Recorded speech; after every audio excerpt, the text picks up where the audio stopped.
ఆర్మీకి వెళ్ళాలంటే ఎవరైనా వెళ్ళొచ్చా? ఎవరైనా వెళ్ళొచ్చండి. మనది వాలంటీర్ ఆర్మీ. హ్మ్. ఎవరు వెళ్ళాలనుకుంటారో వాళ్ళు వెళ్ళొచ్చు. హ్మ్.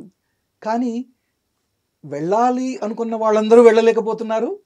హ్మ్. ఒక ఛాన్స్ తీసుకుందాము అనే వాళ్ళు వెళ్తున్నారు. ఓకే. కొంతమంది 7 సార్లు అటెంప్ట్ చేసి ఫెయిల్ అయిన వాళ్ళు ఉన్నారు. హ్మ్. మన భారతరత్న అబ్దుల్ కలాం గారు ఆయన ఎయిర్ ఫోర్స్‌లో చేరాలని చెప్పి వెళ్ళారు. హ్మ్. ఆయనకి ఆయన సెలెక్ట్ కాలేదు. హ్మ్. చాలా డిసప్పాయింట్ అయ్యి స్వామి ఆహ్, డివైన్ లైఫ్ సొసైటీకి వెళ్ళారు శివానంద గారికి. హ్మ్. ఆయన అన్నారట, "నువ్వు దీనికి కాదు వేరే పెద్ద దానికి ఇది రాసి ఉంది హ్మ్. ఫ్యూచర్‌లో.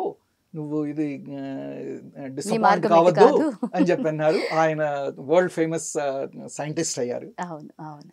సో అట్లా ఆహ్, వెళ్ళాలి అనేది ఒకటి, మనలో ఉందా అనేది ఒకటి. హ్మ్. మనలో మనం సైన్యానికి పనికొస్తామా లేదా అనేది ఆ సెలక్షన్ బోర్డ్‌లోనే తెలుస్తుందండి. హ్మ్.